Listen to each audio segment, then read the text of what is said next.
మహానందిలోని ఈశ్వర్ నగర్ కాలనీకి చెందిన స్వప్న ఉరివేసుకుని ఆత్మహత్య చేసుకున్న సంఘటన విషాదాన్ని కలిగించింది. మహానందిలోని ఈశ్వర్ నగర్ కాలనీకి చెందిన స్వప్న శివకుమార్లు ప్రేమించుకున్నారు.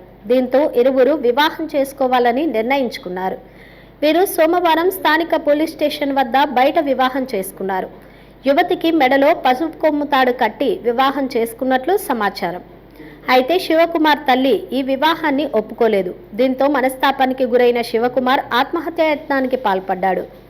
వైద్యం కోసం నంద్యాల ప్రభుత్వ ఆసుపత్రికి తరలించారు. ఈ విషయం తెలుసుకున్న స్వప్న మహానంది సమీపంలోని జనశంకర తపోవనం వద్ద చెట్టుకు ఉరివేసుకుని ఆత్మహత్య చేసుకుంది. సంఘటనా స్థలానికి మండల తహసీల్దార్ రమాదేవి, ఎస్ఐ రామ్మోహన్ రెడ్డి చేరుకుని పరిశీలించారు.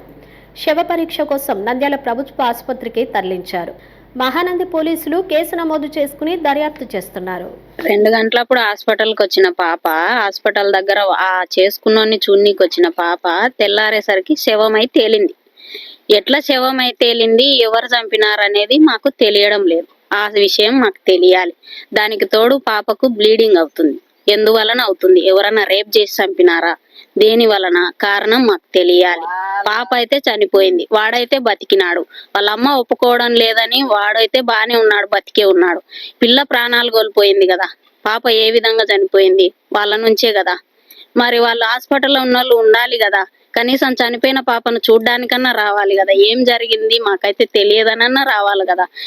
ఉటిన వాళ్ళైతే పరారైపోయినారు సార్. వాళ్ళు సంవత్సరంలో బయట మ్యారేజ్ చేసుకున్నారని తెలిసింది. తర్వాత మనస్పతిలో వచ్చి శివకుమార్ నేను సాయంత్రం ఇంట్లోనే ఉరి వేసుకుంటే ఇంటిమేట్గా వాళ్ళ ఇంట్లో వాళ్ళు చూసి అతన్ని కాపాడి హాస్పిటల్ తీసుకొని వచ్చి జాయిన్ చేసినారు.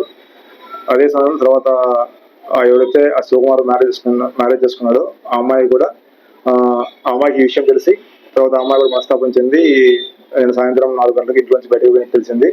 తర్వాత ఈరోజు మార్నింగ్ ఉదయం అక్కడ మహానందికి నుంచి గోపురం వెళ్ళే రూట్లో చింత చెట్టుకు ఉరేసుకొని కనపడింది. దాని విషయంలో వాళ్ళ అమ్మగారు కంప్లైంట్ ఇవ్వడం జరిగింది. విచారణ చేయించున్నాము. పూర్తి వివరాలు తర్వాత చెప్తాం. హలో అండి, నేను మీకు Rakshitha. Please do subscribe to Nandyal communications.